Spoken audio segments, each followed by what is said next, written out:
오늘은 구약 성경의 이해를 돕는 구약의 사회 지도와 땅이라는 주제를 좀 나누고자 합니다. 여러분, 땅이란 이 단어가 성경에서의 쓰임과 현재 우리 삶 속에서 쓰임에 있어서 많은 차이가 있어요. 하지만 서로 분리될 수 없는 공통된 또 의미를 갖고 있습니다. 그래서 쓰임새에 있어서 명백히 구분하기는 어려워요. 근데 여러분, 땅이 단지 흙만을 의미하는 건 아니에요. 사회적 의미를 포함한다는 얘기입니다. 그 땅은 역사 가운데 이스라엘 민족에게 부여하는 어떤 사회적이고 실제적인 성격을 갖고 있어요. 또 이것은 국가적 차원뿐만 아니라 또 개인의 차원에서도 같습니다. 그러니까 일반적으로 구약의 역사가 땅에서 시작되었고 하나님과 이스라엘 민족 간의 약속의 성취예요. 또 문명의 역사가 땅에서 이루어졌고 그렇게 시작된 겁니다. 그러니까 땅에 거주하는 인간의 모습과 땅의 관계를 통한 땅의 의미 해석은 필요한 겁니다. 여러분, 땅이라는 이 이야기를 할 때 구약에 나타난 이스라엘과 땅의 관계를 할 때 크게 세 가지로 나타나요. 첫째가 약속의 땅에 대한 기대와 열망이 있었을 때, 그러니까 무슨 얘기인 거 아니? 아브라함에서 여호수아에 이어지는 이 약속이 땅에 있지만 정착하지 못한 채 그 땅을 바라보는 때를 말하는 거예요. 둘째는 이스라엘 민족이 땅이 없는 서름의 상태. 그러니까 애굽 종살이에서 출애굽으로 자유함을 얻었지만 땅이 없어 40년 광야 생활을 하면서 유랑하던 때가 있었잖아요. 또 바벨론 포로기에서 땅 없이 포로가 되어서 다시 약속의 땅을 볼 수밖에 없는 상태, 그때를 말하는 겁니다. 이 셋째가 가나안 정복과 바벨론 포로 이후 약속의 회복을 바라보며 약속의 성취를 외치던 모습이에요. 여기서 중요한 것은 이스라엘이 기대하는 땅은 주인이 몇 번씩 바뀌는 땅이 아니에요. 항상 하나님과 함께하는 땅이요, 또 언약의 땅, 맹세가 있는 땅으로 많은 기억들이 있는 땅입니다. 그러니까 이스라엘 역사성을 보증해주는 땅으로서 어떤 한 자리에 뿌리박고 있음과 관련된 땅이라는 겁니다. 그렇기 때문에 이스라엘에게는 이 땅에 대한 기대나 땅을 상실한 서름, 그리고 땅을 회복한 기쁨은 여호와의 관계에서 그들의 삶 전체에 있어서 의미를 갖는다는 거예요. 그저 흙으로서의 땅이나 재산으로서의 땅이 아니에요. 그들 과거의 모든 기억과 하나님과의 관계가 가득 들어있는 의미를 가지는 땅이라는 겁니다. 지금하고 말이 다르죠? 그러니까 우리가 구약 성경에 있어서 땅은 신앙과 밀접한 관계를 갖고 있잖아요. 특히 구속사역에 있어서 중심이 되는 땅은 가나안입니다. 하나님의 구속사 현장은 가나안 땅에서 이루어졌잖아요. 하나님의 구속적 목적을 수행함에 있어 이 택한 백성들의 약속의 땅을 가져야 하는 거예요. 또 땅은 구약 성경 신앙의 또 중요한 중심 주체 중에 또 하나고, 그러니까 이스라엘에게 수여된 땅으로서 이 신학적 의미를 살펴보면 이스라엘 백성은 여호와의 백성으로 선택을 받았어요. 또 이스라엘은 하나님의 백성으로서, 선민으로서 가나안 땅을 선물 받았잖아요. 그들의 조상과 맺은 언약의 결과입니다. 그 땅과 관련된 주제는 구약 성경 전반에 걸쳐 연결되어 있는 거예요. 그래서 이해함이 필요한 겁니다.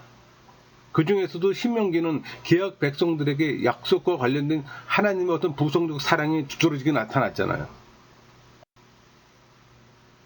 여러분, 하나님의 백성으로 이스라엘은 두 가지 특권을 받았어요. 첫째는 하나님의 선민이 되었다는 것과 둘째는 땅을 상속받았다는 겁니다. 그 신명기에서 약속된 땅은 우리 신명기 1장 25절 우리의 하나님 여호와께서 우리에게 주시는 땅이 좋더라 하였느니라. 좋은 땅으로 묘사됐잖아요. 그러니까 땅은 하나님의 선물이며 거저받는 유산이라는 겁니다. 여기서 중요한 것은 땅에 대한 소유권은 하나님에게만 있다는 사실이 중요해요. 그래서 땅을 상속받은 이스라엘 백성에게 토지권 형성과 관련해 많은 영향력을 주었고 또 중요한 근거가 되잖아요.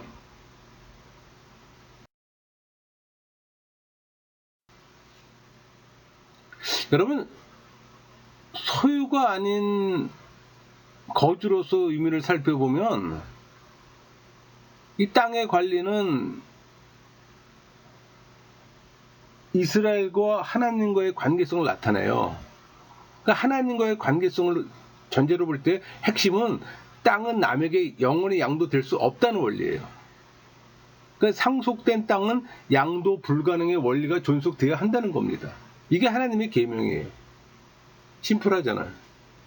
그러니까 구약에 나타난 이스라엘 역사는 이 근본 원리인 영원히 남에게 양도될 수 없다는 계명을 지키지 못했어요. 이로 인해서 안전과 어떤 안전한 어떤 정착과 소유, 우리 사사기 2장 6절에 잘 나와 있습니다. 전에 여호수아가 백성을 보내매 이스라엘 자손이 각기 그들의 기업으로 가서 땅을 차지했어요. 그렇게 시작해서 비참한 또 추방을 경험하잖아요. 그게 열왕기하 24장 14절 15절이에요. 그가 또 예루살렘 모든 백성과 모든 지도자와 모든 용사 만명과 모든 장인과 대장장이를 사로잡아가며 비천한 자 외에는 그 땅에 남은 자가 없더라.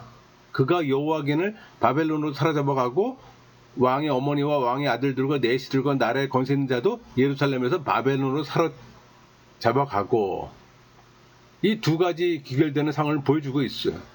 그러니까 이스라엘이 약속받은 땅을 관리하는 관리자의 입장으로 볼 때 레위기 25장 23절 토지를 영구히 팔지 말 것은 토지는 다 내 것임이니라. 너희는 거류민이요 동거하는 자로서 나와 함께 있느니라. 이 말씀은 남에게 양도할 수 없는 땅의 특징적인 원리로서 신학적 근거를 제공해줘요. 그러니까 이 말씀은 땅의 주인과 땅의 거주자인 이스라엘과의 사이에 명확한 관계성을 전제로 하는 거예요.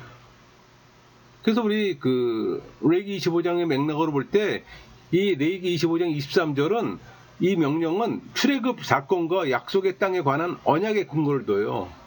여기서 보면 거류민, 동거하는 자 이 표현이 나오잖아요.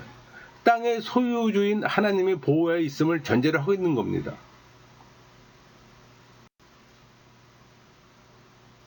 여러분, 이스라엘 백성은 하나님 보호 아래 있기 때문에 땅 위에서 안전성과 균감을 보장받는 거예요. 하나님의 백성이기 때문에 약속받은 땅에서 계속 안주할 수 있는 권리를 가진다는 겁니다. 또 이 땅과 땅의 주인, 청지기인 이스라엘 간의 관계로 인해 이스라엘은 하나님 땅에 거주하잖아요. 또 그러면서 책임감을 갖게 되고, 그것은 하나님의 율례 안에 거하는 그의 백성이 되는 겁니다. 땅에 대한 하나님의 소유권 속에서 이스라엘은 토지관을 세울 수 있는 근본적인 전제를 갖게 되는 거예요. 그 말은 그런 근거 위에서 땅은 남에게 매매될 수 없는 하나님의 소유로서 존속되어야 한다는 원리입니다. 또 이 원리는 소유 개념이 아닌 거주 개념으로서 청지기로서의 어떤 토지관에 대해 영향력이 전가될 수밖에 없는 상황이 되는 겁니다. 또 그들은 기대하고 열망했던 땅이었고, 그 땅은 언약과도 같은 상징이자 그들에게 약속되어진 징표예요. 징표는 팔 수 없잖아요. 계속 지켜내야 한다는 말입니다. 그로 인해 이스라엘의 사회 제도는 땅을 지키려는 방안들이 널려 있어요. 반면에 이스라엘인들은 선민으로 하나님을 섬기는 자들의 정체성을 확립해 나갈 수가 있는 거예요. 그러니까 이스라엘의 땅의 인식은 이 가나안에 정착해 하나님의 백성답게 살아야 할 하나님의 주권과 통치에 또 필연적으로 연결이 되는 겁니다. 그러니까 땅에 대한 하나님의 주권 인식이 이스라엘 백성들이 가나안에서 취할 기본 원리예요. 반면에 약속이라기보다는 상속 기업이라는 이 교훈은 실제적인 어떤 이스라엘 사회 경제의 윤리적 근간이 되는 거예요. 또 이것은 이스라엘이 토라와 가나안 땅의 풍습이 신앙과 유혹이라는 이 구조를 통해서 팽팽하게 부딪히는 신학적 현실을 또 드러내고 있습니다. 여러분, 이스라엘은 조상 대대로 유목 생활을 했잖아요. 가나안 땅에 들어가면서 농경 생활의 모습을 가지며 또 정착을 해갑니다. 그러니까 유목 생활 시절에 땅은 중요한 가치가 아니었어요. 뭐 계속 이동해 다녔으니까는. 하지만 가나안 정착 이후는 상황이 달라지죠. 그때는 정착이잖아요. 그렇게 하면 땅에 대한 더 가치를 가지게 되는 겁니다.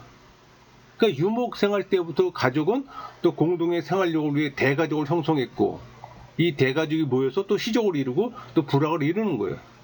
그런 모습 가운데 이스라엘의 가족 제도 속에서 유난히 가치 있어 보이는 땅에 대해 언급들이 보이는 겁니다. 결코 개인의 소유가 되지 못하는 땅, 팔더라도 일정 기간이 지나면 다시 가족에게 돌아오는 땅, 그리고 한 가족의 장자로서 땅을 유업으로 받는 생활 모습 속에서 이 가족 제도 속에 깊이 뿌리내리고 있는 땅의 존재를 느낄 수 있는 겁니다. 여러분, 고대 이스라엘에 있어서 개인은 혼자 결코 살아갈 수 없는 사회 구조였어요. 한 개인이 관계를 통해서 자신의 살아있음을 인식합니다. 또 그것은 한 개인과 개인 간에 맺고 있는 관계를 의미하기도 해요. 그러니까 그런 관계를 개인과 다른 개인들 사이를 서로 묶어주는 친족 관계 있었을 겁니다. 그러니까 이런 친족 관계 속에서 개인은 가족의 일원으로서 다른 개인과 또 자연스럽게 연결되고, 그 말은 한 개인은 가족이라는 테두리 안에서의 자신이며 그는 다른 가족에게 생명을 또 얻었고 또 삶을 공유하고 가족이 계속 존속할 수 있도록 하는 책임을 갖는 거예요. 그러니까 개인과 개인이 육체적 관계를 통해서 끈끈하게 연결되는 가족은 친족 연합 중에서 가장 끈끈한 공동 집단이라고 말할 수 있어요. 여기서 우리가 기억해야 할 것은 고대 이스라엘 사회에서 한 개인은 무시될 수가 없습니다. 오히려 그는 집단 중에서 존재할 사람으로 인식되는 거예요. 한 개인이 집단 가운데 두각을 나타내도 이 공동적 유대 관계가 흐트러질 수 없다는 겁니다. 우리 여호수아 7장 16절에서 18절 말씀 보세요. 이에 여호수아가 아침 일찍 일어나서 이스라엘을 그의 지파대로 가까이 나오게 하였더니 유다 지파가 뽑혔고, 유다 족속을 가까이 나오게 하였더니 세라 족속이 뽑혔고, 세라 족속의 남자를 가까이 나오게 하였더니 삽디가 뽑혔고, 삽디의 가족 각 남자를 가까이 나오게 하였더니 유다 지파의 세라의 증손이요 삽디의 손자요 갈미의 아들인 아간이 뽑혔더라. 가족 공동체의 모습을 보여주는 부분입니다. 개인으로서의 아간의 이름이 거론되고 개인과 개인이 연결되어 삽디라는 가족이 나타나고 그 가족의 상위 그룹인 세라 족속이 나타나잖아요. 그리고 그 족속은 또 유다 지파에 속하고, 이 본문을 통해 고대 이스라엘의 가족, 시족, 지파의 모습을 알게 됩니다. 그러니까 한 개인인 아간을 설명하기 위해 지파로부터 순차적으로 나타나는 걸 볼 수가 있잖아요. 그러니까 이 아간이라는 인물이 부각돼도 집단 가운데서 유대 관계는 변할 수가 없어요. 그러니까 이스라엘 전체 사회를 구성하고 있는 가족은 공동 혈연과 공동 거주의 기초의 유대 관계를 맺어요. 그러나 이 선민 이스라엘이라는 이 사회 형태를 볼 때 그들의 존재 근거가 있어요. 그것은 하나님으로부터 시작해 신앙으로 맺어져 내려온 한 공동체며 한 가족이라고 이해할 수가 있는 겁니다. 그렇다면 고대 이스라엘에서 가족은 그 범위가 얼마나 되는지에 대한 정리가 필요하다는 얘기예요. 그러니까 이스라엘 사람들에게 가족이란 혈연이나 결혼이라는 결속 관계에 의해서 맺어진 직계 인원뿐만 아니라 첩이나 노예, 외국인까지 모두 가족에 포함되는 넓은 범위의 공동체를 말하는 거예요. 우리 창세기 17장 23절 보세요. 이에 아브라함이 하나님이 자기에게 말씀하신 대로 그날에 그 아들 이스마엘과 집에서 태어난 모든 자와 돈으로 산 모든 자 곧 아브라함의 집사람들 중 모든 남자를 데려다 그 포피를 베었으니, 이 말씀처럼 아브라함을 통해 할례를 행할 때 이스마엘뿐만 아니라 그의 집안에 있는 모든 남자들과 노예인 부모에게 태어난 이 노예들, 또 시장에서 외국인으로부터 사들인 노예들까지 다 할례를 베풀었어요. 그러니까 야곱의 가족이라 하면 모든 자손들을 포함하는 말입니다. 또 가족에는 양부와 유모도 포함되어 있어요. 그게 이사야 우리 49장 23절 말씀처럼 왕들은 네 양부가 되며 왕비들은 네 유모가 될 것이며 이런 표현이 있잖아요. 그러니까 가족 공동체에 있어서 아버지의 역할은 상당히 비중 있는 위치입니다. 어머니의 역할이 결코 무시되는 것은 아니에요. 그러나 종속적인 것으로 이 특수한 의미와 어떤 책임들이 어머니에게도 부여됐고 중치적인 역할은 아버지에게 있어요. 그 아들의 역할은 가족의 이름을 잇는다는 점 때문에 중요한 또 존재로 인식되고, 아버지는 권위적인 존재잖아요. 아버지는 또 아들들을 제물로 바치는 권한도 있잖아요.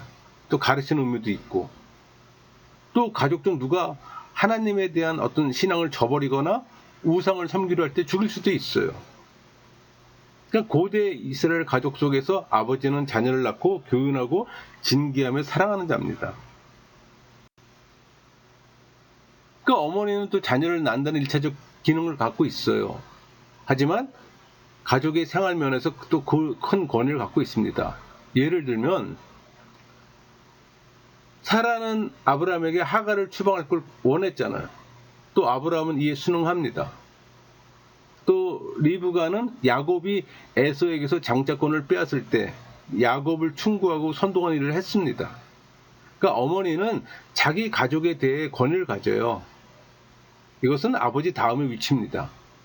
때론 사랑과 경애의 대상이 되고 또 자녀들을 사랑하고 교육하며 징계하기도 해요. 아버지의 권위 다음으로. 그러니까 아버지 다음 가는 권위는 어머니가 가졌다면 이스라엘 가족 공동체 내에서 아버지 다음으로 중요한 위치를 갖는 것은 또 아들들이잖아요. 가문은 또 아들들을 통해 계승되고, 성경의 많은 족보들을 보면 알 수가 있어요. 그들은 아버지의 이름과 인격을 존속되게 합니다. 또 아들들은 공동체의 전승 안에서 지혜롭게 양육되고 지혜롭게 훈련됩니다. 아들들은 부모에 대한 존경과 복종의 의미를 갖고 또 가계를 계승할 의미도 기꺼이 받아들이잖아요. 또 장자의 경우 가족의 머리로서 리더십을 길러야 할 또 의무도 있고, 그러니까 이스라엘의 가족 공동체 내에서 딸은 또 위치상으로 그리 중요하게 여겨지지 않아요. 적어도 결혼을 해 어머니의 권위를 가지기 전까지는 말입니다. 여러분, 가족이 거주 개념이 강한 반면에 시족은 매우 강력한 혈연 관계를 가진 친족들의 무리를 가리키는 게 특징이에요. 그렇다고 가족은 혈연은 생각지 않고 모여만 살면 되는 범위라는 말은 아니에요. 시족은 규모에 따라 하나 또는 그 이상의 마을을 이루면서 한 지역에 살고 있습니다. 반면에 여러 시족들이 한 도성 안에 거주하기도 해요. 그러니까 구약 성경 속에서 계보를 나열하거나 계보에 나타난 족속들을 총칭할 때 주로 사용되는 겁니다. 하지만 단지 족속들의 명칭만을 의미하는 건 아니에요. 어떤 실제적인 삶의 기업을 얻는 구체적인 단위의 명칭이기도 됩니다. 그러니까 시족은 가까운 지역들에 살면서 혼인을 통해 맺어지고 땅을 공동으로 사용하는 여러 대가족들로 구성되잖아요. 우리 사무엘상 10장 20절 21절 한번 보세요. 잘 나타납니다. 사무엘이 이에 이스라엘 모든 지파를 가까이 오게 하였더니 베냐민 지파가 뽑혔고, 베냐민 지파를 그들의 가족별로 가까이 오게 하였더니 마드리의 가족이 뽑혔고, 그 중에서 기스의 아들 사울이 뽑혔으나 그를 찾지 못한지라. 가족 제도가 잘 나와 있습니다. 그러니까 한 지파는 여러 가족들이 모인 걸 볼 수 있는데, 이 가족과 가족들이 모여진 시족의 형태를 찾을 수가 있어요. 그러니까 시족은 왕정 시대 이전에 이스라엘 지파들이 정착했던 특징으로 이 촌락과 작은 성읍들의 형태를 취하고 있잖아요. 여러 가족들이 공통의 과거와 조상을 가지고 있음을 볼 때 이 촌락이나 작은 성읍들은 시족으로 이루어진 주거지였어요. 그러기에 이 촌락과 시족은 이스라엘이 왕정 시대를 맞이하기 이전까지 상당 정도 일치하는 모습을 보입니다. 가족들은 자기 딸들을 결혼을 통해서 서로 바꾸었고 주변의 농지와 목초지를 공동으로 사용했잖아요. 또 여러 시족들은 보다 큰 성읍들과 주변의 촌락들에 흩어져서 살았을 겁니다. 또 시족에서 정치와 재판은 가족의 우두머리인 장로들이 장악하고 있는 것이 보통이에요. 여러분, 시족 내의 재판 정치를 장악하고 있는 장로들은 재판이 열릴 때 문제를 해결하고 결정하는 권한을 가졌어요. 시족 내에서 사법적 기능이 있었을 말하는 겁니다. 대가족 내에서 혈연과 거주의 공통성으로 살아가는 거예요. 반면에 이 시족에는 대가족이 모여 생활했기에 이해관계에 의해 사법적 역할이 필요했던 거예요. 이에 장로들이 그 역할을 담당했고, 또 장로의 지위는 어떤 사회적 신분이나 부나 신망에 의해서 결정되고, 분쟁을 해결하고 결정들이 이루어지는 곳은 보통 성문 앞입니다. 또 시족은 종교 생활에 있어서도 중요한 단위였어요. 유목민이었던 이스라엘에게 대가족의 형태가 가장 알맞는 형태였을 겁니다. 그러니까 가나안으로 이주해 정착하고 땅을 약속받아 그 땅을 지키며 살아가요. 그래서 사법적인 기능뿐만 아니라 제사와 종교에 대해서도 역할이 중요하게 필요했던 거예요. 그들은 이 상속받은 땅에 거주하고 있었기 때문이에요. 그렇기에 공동으로 제사와 종교적인 일이 필요했고, 이는 대가족과 차이가 나는 시족의 모습을 보여주는 겁니다. 여러분, 시족에도 군사적 기능이 있어요. 우리 민수기 1장 20절 볼까요?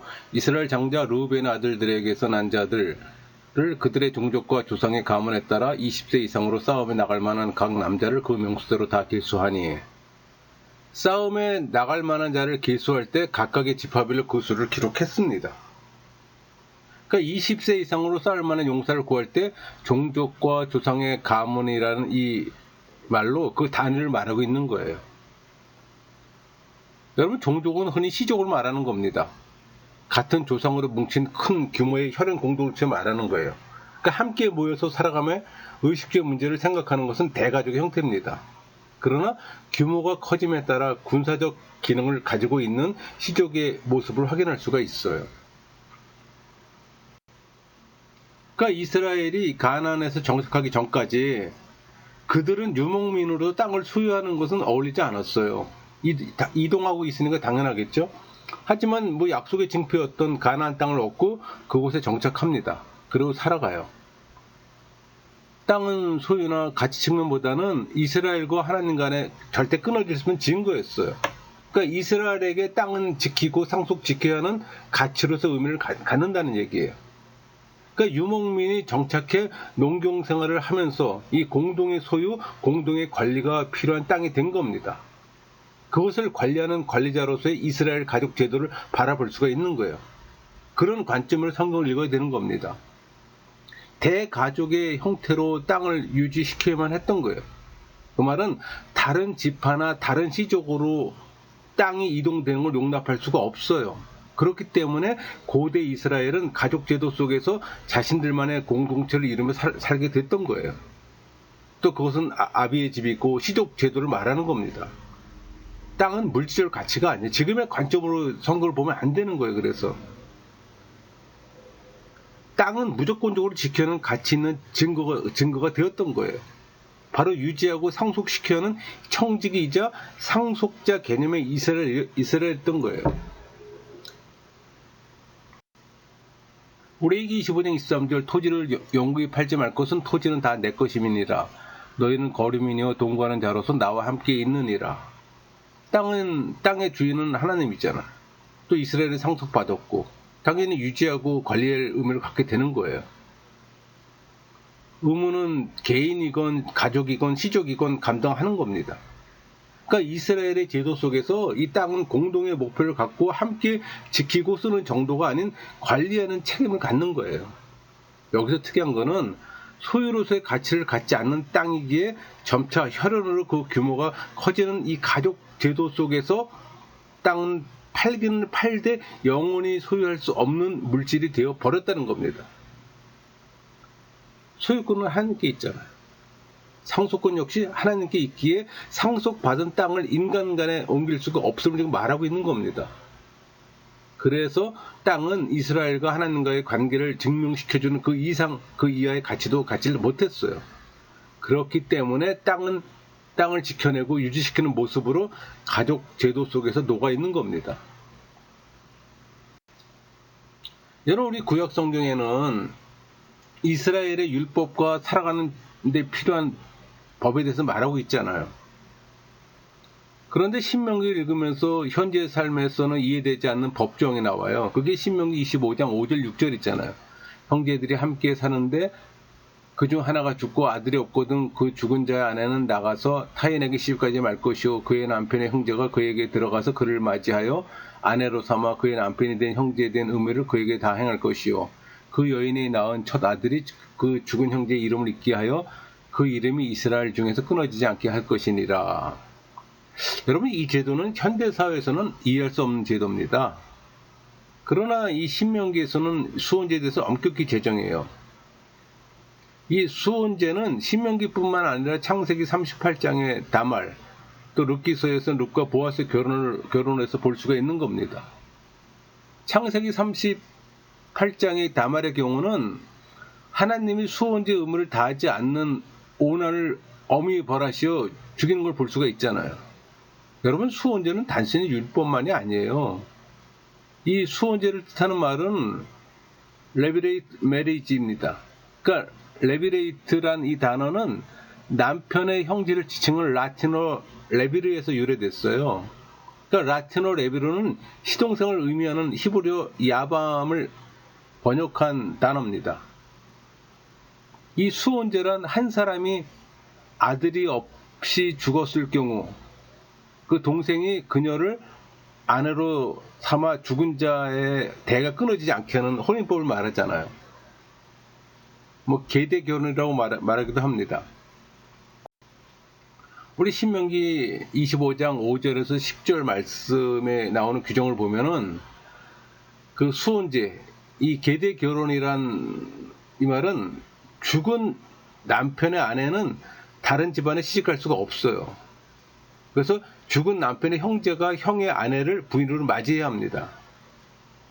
그 사이에 태어난 첫 아들은 죽은 남편의 이름을 이어 이스라엘 중에서 그 이름을 끊어지지 않게 하지 말라고 규정했던 거예요.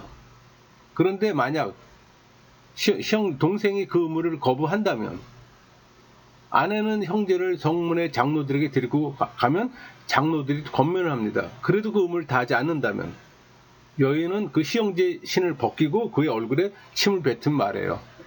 이스라엘 중에서 그의 이름이 신 벗긴 자의 받은 자의 집으로 돌리게 하라, 이런 표현을 합니다. 이 말은 자신의 의무를 다하지 않는 시형제를 그 집안으로부터 버려지게 됨을 의미하는 거예요.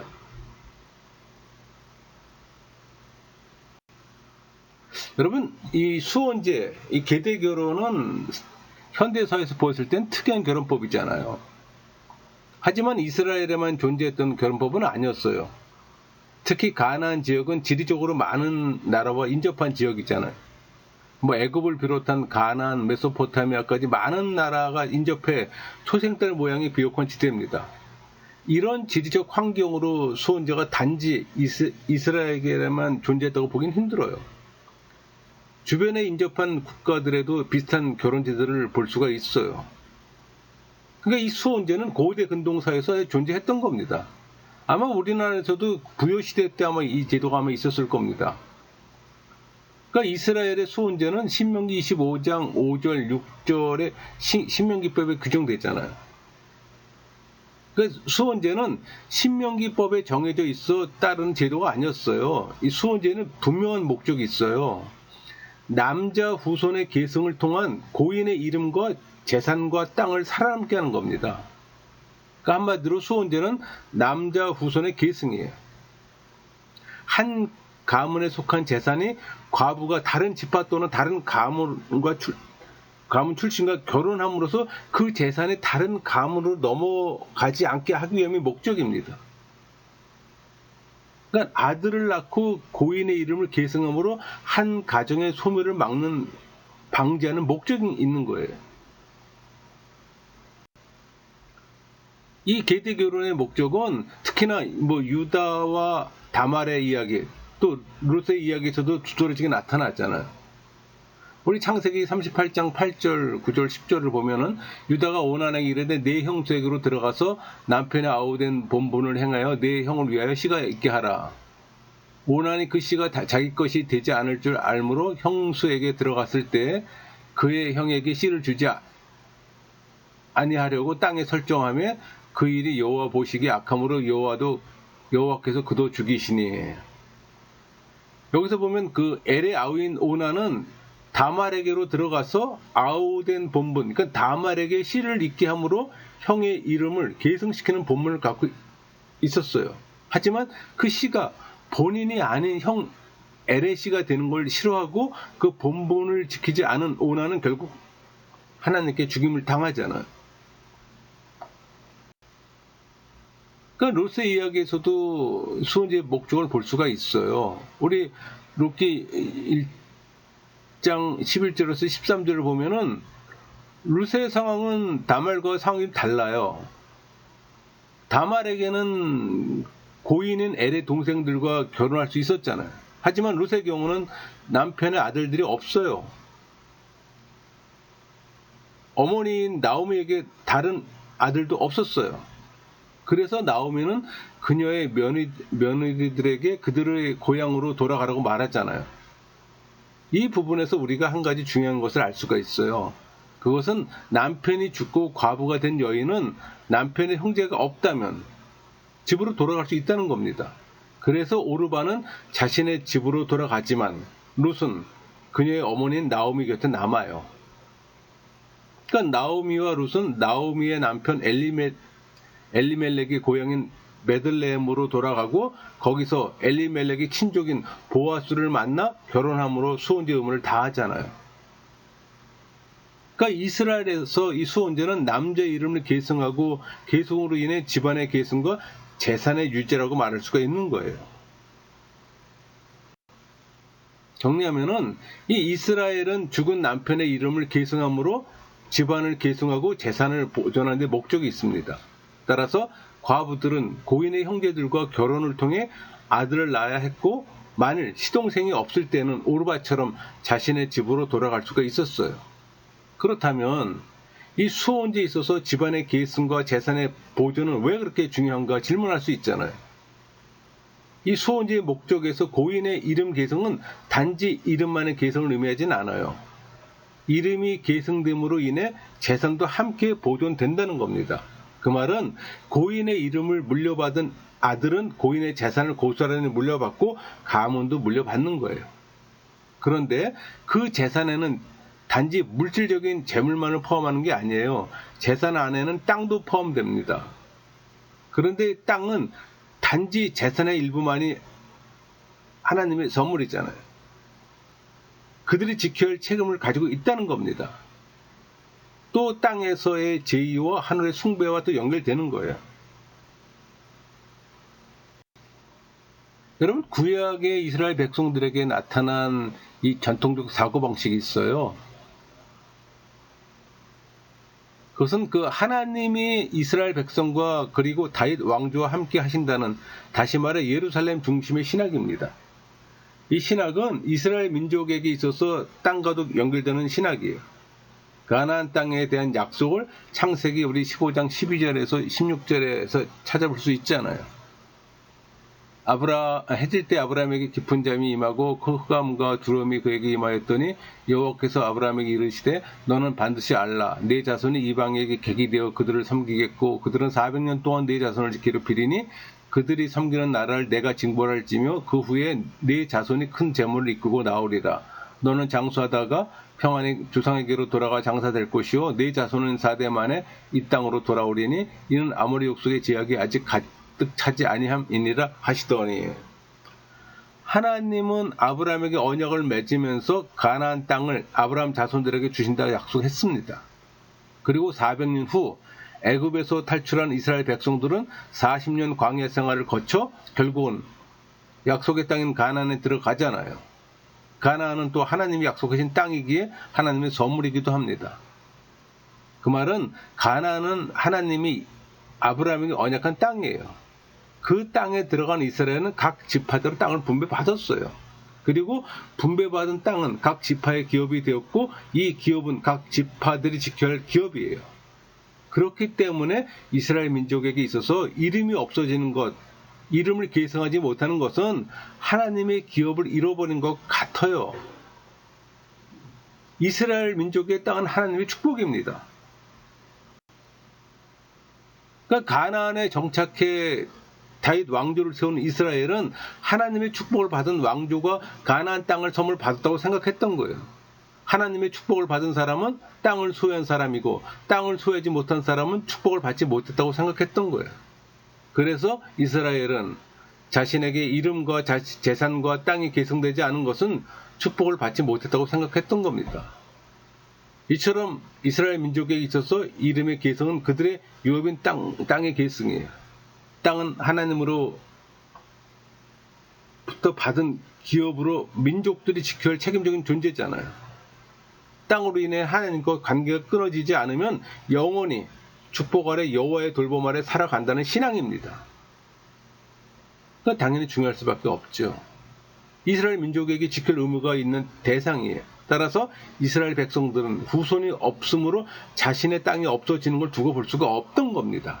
이런 상황들을 살펴볼 때 수혼제, 계대 결혼은 단순한 결혼 제도가 아니었음을 알 수가 있는 거예요. 이 계대 결혼은 이스라엘 민족의 민족성을 찾아주고 하나님의 축복받은 백성이라는 걸 보여주는 척도였어요. 그런 관점으로 이 제도를 바라봐야 되는 겁니다. 여러분, 이스라엘이 가나안 정착부터 왕정의 발흥까지 이스라엘은 이미 조직된 지파체계가 있었어요. 이 기간 동안 이스라엘에는 중앙정부나 국가체제가 없었습니다. 그럼에도 불구하고 극심한 역경 가운데 주변의 이웃 나라들과 구별되게 스스로를 의식하는 존재로 살아남았어요. 그러니까 이스라엘 지파는 오랫동안 유지됐잖아요. 이스라엘의 성스러운 전승들과 특색 있는 제도를 뒷받침해준 이유가 있습니다. 그게 그 이유예요. 지휘관과 조직이 없는 상태의 지파체계는 가장 원시적인 민족사회에서도 결코 존재한 적이 없었어요. 우리 출애굽기 3장 16절 볼까요? 너는 가서 이스라엘 장로들을 모으고 그들에게 이르기를. 여기서 이스라엘 장로들이라는 표현이 나옵니다. 이 표현은 애굽에 있을 때 단순한 노예 패거리 같은 존재가 아니었음을 증거하는 거예요. 각 성읍과 족속과 지파의 지배자들은 모두 장로였습니다. 그 외에 각 지파에는 족장이라고 불리우는 한 사람의 최고 권력자가 있었어요. 그게 민수기 1장 16절. 그들은 회중에서 부름을 받은 자여 그 조상 지파의 지휘관으로서 이스라엘 종족들의 우두머리라 이렇게 표현하잖아요. 이들은 족속이나 지파 내에서 분쟁이 일어났을 때 이를 제지하는 역할을 담당했습니다. 그러니까 이스라엘의 사회 조직은 지파를 기본 틀로 하는 거예요. 따라서 온갖 사회적인 관계들은 실제적이거나 가상적인 어떤 북의 혈족 집단의 어떤 계층에 따라 결정되는 거예요. 따라서 이 두 개의 가장 낮은 차원, 즉 이족의 결혼을 포함하는 가족과 동족 결혼에 의해 이루어진 가족만이 실제적이고 또 지파는 혈연보다는 지형적인 측면이 더 깊다고 볼 수가 있는 거예요. 여러분, 지파는 시족보다 더 크고 엄격한 단 역할을 했을 겁니다. 그러니까 지파들은 성격상 혈연도 중시했지만 지역성에 더 많이 의존했을 거예요. 그렇다고 해서 이스라엘 지파들이 친족 관계가 전혀 아니었고 순전한 특정한 지파와 관련되어 있다고 말하는 건 아니에요. 혈연적으로 지방 고을마다 모였을 것이고 또 이와 함께 같은 지역에 사는 무리가 지파로 형성되었을 겁니다. 그러니까 치족들은 가까이 살면서 공통의 생활 양식을 지니고 있다는 이유로도 얼마든지 친족의식을 느꼈을 겁니다. 따라서 한 지파를 구성하는 시족들은 스스로를 공통의 조상을 모시고 있는 것으로 생각했을 겁니다. 이런 생각을 그들의 족보와 혼 양식을 통해 표출했을 거예요. 그러니까 지파와 이스라엘 지파의 이 동맹체라는 폭이 넓은 두 차원에서 이루어지는 어떤 혈족 관계는 가상적인 성격을 가지고 있어요. 그러니까 지파는 특정 시족들의 어떤 정치적인 동맹체이기 때문에 정치적인 행동을 할 수 있다는 겁니다. 따라서 지파의 구성원이 될 수 있는 자격은 상당히 느슨할 수밖에 없어요. 여러분, 시족은 때때로 자기들을 어느 지파에 속한 것으로 간주해요. 때로는 또 다른 지파에 속한 것으로 간주할 수도 있습니다. 그리고 각 집단들의 결합 방식은 불안정해요. 예를 들면은 어떤 지파들은 서로 나뉠 수도 있습니다. 그게 에브라임, 베냐민, 동부 므낫세와 서부 므낫세잖아요.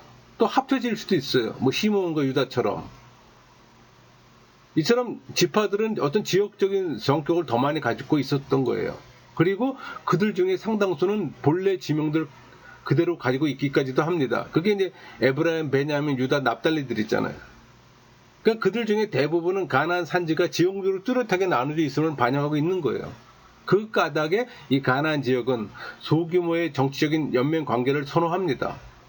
그러니까 이런 자연적인 한계를 극복하기 위해 만들어진 지파의 공동체는 필연적으로 느슨할 수밖에 없죠. 어쨌든 독립적이었던 가족들과 시족들은 이 가나안의 도시 국가들 앞에서 자유와 안전을 보증받기 위해서라도 이처럼 폭넓은 동맹체를 결성하는 데 반드시 성공해야 합니다. 그러니까 이처럼 혈연보다 지역에 더 많은 영향을 받은 지파 공동체는 다소 느슨한 연맹체제라고 말할 수가 있는 겁니다. 여러분, 가나안 땅 정복 후 이스라엘은 각 부족들에게 땅을 분배하잖아요. 또 땅의 분배는 여호수아서의 또 핵심 기사고, 땅의 분배는 조상들의 중대 관심사입니다. 그러니까 애굽에서 종살이 했던 이스라엘 민족에게 있어서 약속의 성취라는 중요한 의미를 가지는 사건이기 때문에 이 가나안 땅에 대한 약속의 성취는 여호수아 21장 43절에서 45절에서 증거합니다. 여호와께서 이스라엘 조상들에게 맹세하사 주리라 하신 온 땅을 이와 같이 이스라엘에게 다 주셨으므로 그들이 그것을 차지하게 거기에 거주하였으니 여호와께서 그들의 주위에 안식을 주셨을 때 그 조상들에게 맹세하신 대로 하였으므로 그들의 모든 원수들 중에 그들과 맞선 자가 하나도 없었으니 이는 여호와께서 그들의 모든 원수들을 그들의 손에 넘겨주셨음이니라. 여호와께서 이스라엘 족속에게 말씀하신 선한 말씀이 하나도 남음이 없이 다 응하였더라. 이렇게 증거합니다. 그러니까 땅의 분배는 약속에 대한 성취예요. 또 하나님의 축복으로 땅의 선물을 받는 거고. 그러니까 땅 분배에 이스라엘 모든 민족이 참여하잖아요. 그 말은 가나안의 정착은 그 모든 지파에게 땅을 분배해 주는 겁니다. 또 이것은 가나안 땅이 오직 하나님으로부터 직접 받은 선물이라고 밝히는 것에 의미가 있는 거예요. 여러분, 이스라엘 가장 큰 특징 중에 하나는 12지파로 나눠진 조직체가 있다는 겁니다.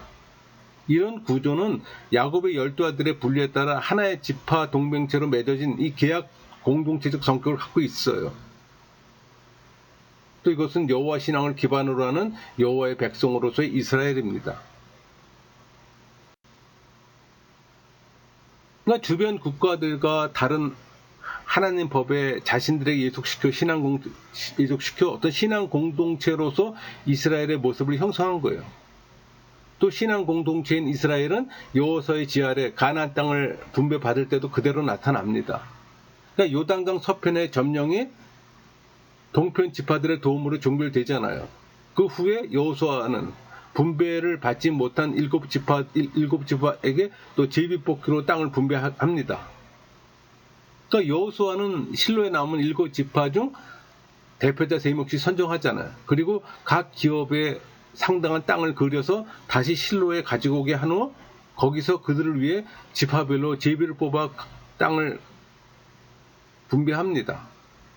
땅의 분배는 하나님의 결정으로 이루어진 거예요. 하나님의 소유인 땅을 상속받은 겁니다. 그러니까 사람들이 받은 땅은 하나님 것임을 강조하는 거예요. 여러분, 이 땅 분배는 12지파별로 우리 민수기 26장 55절 볼까요? 오직 그 땅을 제비 뽑아 나누어 그들의 조상 지파 이름을 따라 얻게 할지니라, 이런 표현하잖아요. 또 종족대로 이루어졌던 겁니다. 그러니까 이것은 땅 분배에 앞서 모세와 제사장 아론의 아들 엘르아살이 하나님의 명을 받고 실시한 인구조사 정면에서 그 근거를 찾을 수가 있어요. 그래서 민수기 26장은 땅의 마지막 수련단을 묘사하고 있잖아요. 그리고 역시 땅은 제비뽑기로 분배되는 것으로 나타납니다. 그게 민수기 26장 56절 말씀, 그 다소를 막론하고 그들의 기업을 제비 뽑아 나눌지니라, 이렇게 표현하잖아요. 또 민수기 26장 53절 54절 볼까요? 이 명수대로 땅을 나눠 주어 기업을 삼게 하라. 수가 많은 자에게는 기업을 많이 줄 것이요 수가 적은 자에게는 기업을 적게 줄 것이니 그들이 계수된 수대로 각각 기업을 주되. 각 지파들이 분배받은 땅의 크기는 다릅니다. 그 이유는 땅의 지파의 수에 따라 크기가 좌우되기 때문이에요. 그 말은 땅은 인구 비례로 분배되어야 할 성격의 것이에요. 이건 중요한 요소입니다. 땅의 분배 법칙은 땅이 남에게 양도될 수 없음을 드러내는 거예요. 지파의 수대로 땅을 분배받았는데 12지파가 각 지파의 속에 시족의 수, 대가족의 수대로 땅을 받게 되었던 거예요. 여러분, 이스라엘이 가나안 땅을 지파별로 분배를 마침으로 약속의 성취가 이루어진 겁니다. 영원한 땅의 상속자로 지파별 분깃을 얻어 그 땅에 정축하게 되는 거예요. 가나안 땅을 가진 지파들은 하나님과의 관계를 맺게 되었고 대신에 책임을 져야 하는 상속자가 된 겁니다. 그 책임은 얻게 된 땅을 무조건 지키는 책임이에요. 지파별로 분배된 땅은 지파가 계속적으로 지켜야 하는 거예요. 지켜냄으로 지파들은 하나님 축복을 받으며 영원한 복 가운데 살아갈 수가 있는 겁니다. 하지만 땅을 지키지 못하면 지파는 지켜야 할 책임을 다하지 못한 겁니다. 이것은 하나님의 백성으로 책임을 다하지 못한 거예요. 그것은 하나님과 약속에서 약속을 어김을 뜻하는 겁니다. 그러니까 하나님은 약속의 성취로 땅을 정복하게 하는데 땅을 지키지 못하면 하나님과의 약속이 깨어짐을 알고 있는 거죠. 그 말은 책임을 다하지 못한 백성은 하나님과의 관계가 단절된다고 생각하는 거예요. 여러분, 이스라엘 지파에게 분배된 땅은 하나님의 축복입니다. 땅을 받으면 하나님으로부터 축복받음을 의미하는 거예요. 그런데 만약 지파가 땅을 잃어버렸다면 하나님의 축복으로부터 멀어졌다고 말씀드렸잖아요. 이처럼 이스라엘 민족에게 있어서 땅은 단지 부의 한 부분이거나 부를 나타내는 수단 중에 하나가 아니에요. 이스라엘 민족에게 땅은 하나님 백성으로 하나님과 긴밀한 관계를 맺는 수단이에요. 또 하나님의 선물을 지킬 책임의 대상이었고 하나님과의 관계를 말해주는 증표였어요. 따라서 이스라엘 백성에게 땅은 하나님과의 관계라고 말할 수가 있는 겁니다. 정리할게요. 땅은 어느 사회든 그 가치를 인정받고 있습니다. 권력의 상징이 될 수도 있고 부의 상징이 될 수도 있어요. 우리가 사는 현 시대에는 땅이 재산 증식의 목표로 사용되잖아요. 그러니까 이스라엘의 사회 지도 속에서 살펴본 땅의 관계는 다른 나라에서 나타나는 모습과는 많은 차이를 확인할 수가 있습니다. 가족 제도나 결혼 제도, 지파 동맹의 모습 가운데 이 땅은 공통적으로 유지시켜야 하고 상속되어지는 가치예요. 이것은 이스라엘과 땅의 관계 가운데 하나님과의 관계가 연결되어 있기 때문이에요. 이스라엘 민족은 가나안을 무력으로 얻은 것이 아니라 하나님께서 약속으로 주어진 것임을 알 수가 있어요. 이처럼 중요한 사실을 회상하려는 목적으로 땅 없음에 대한 그들의 주된 기억을 반복해서 이야기하는 겁니다. 그러니까 이스라엘은 항상 자신들이 하나님 말씀을 통해서 창조된 존재임을 알고 있는 거예요. 이스라엘은 하나님께서 그들을 부르셨기 때문에 살아있는 겁니다. 호세아 11장 1절 이스라엘이 어렸을 때 내가 사랑하여 내 아들을 애굽에서 불러냈거늘. 이런 이스라엘은 그 땅과 함께 하시는 하나님과의 관계와 그 땅을 지키지 못할 때 오는 불행을 알고 있었던 겁니다. 그렇기 때문에 이스라엘은 사회제도 안에서 땅을 유지하고 지켜내기 위한 여러 가지 방안들을 만들어냈던 거예요. 가족이 모여서 공동으로 활용하고 사용하는 땅은 누구의 소유도 아닙니다. 단지 장자의 권한으로 그 땅은 상속되어졌고 팔았다 할지라도 절대적으로 그 땅을 잃는 것이 아니었어요. 자식 없이 죽음으로 그 땅의 소유를 아내의 집하나 시족으로 이동시키는 것을 수혼제를 통해 막고자 했잖아요. 땅은 하나님과 연결되는 징표였던 겁니다. 하지만 땅은 관계의 징표로서만 이스라엘을 지키고자 한 건 아니에요. 땅은 안전을 누리고 있는 사람들로 하여금 위험스러운 어떤 대안을 직면케 합니다. 선물을 선물로 보존하는 거예요. 땅과 하나님과의 변증법적 관계를 유지할 뿐 아니라 자신이 땅을 선물로 받은 자임을 아는 겁니다. 그렇기 때문에 이 땅을 잃는다는 것은 축복의 자리에서 불행의 자리로 이동하는 거예요. 많은 민족들 중에서 선택된 선민의 가치를 잃는 거예요. 그런 의미로서 땅을 쉽게 잃어서는 안 되는 겁니다. 땅을 잃는 순간 그 지파, 그 시족은 하나님에게서 잊혀진 존재가 되는 거예요. 그런 관점에서 지금의 이스라엘을 바라봐야 되는 겁니다. 그 전쟁을 바라봐야 되는 거예요. 하나님 안에서 그 존재가 인정되는 선민으로 이스라엘에게 있어서 땅은 매우 귀한 가치의 대상이 되었던 겁니다. 어떻게 좀 이스라엘의 구약의 이스라엘 사회제도와 땅에 대한 개념이 좀 정리가 됩니까? 그 정리에 좀 도움이 됐으면 좋겠네요. 강의를 마치겠습니다.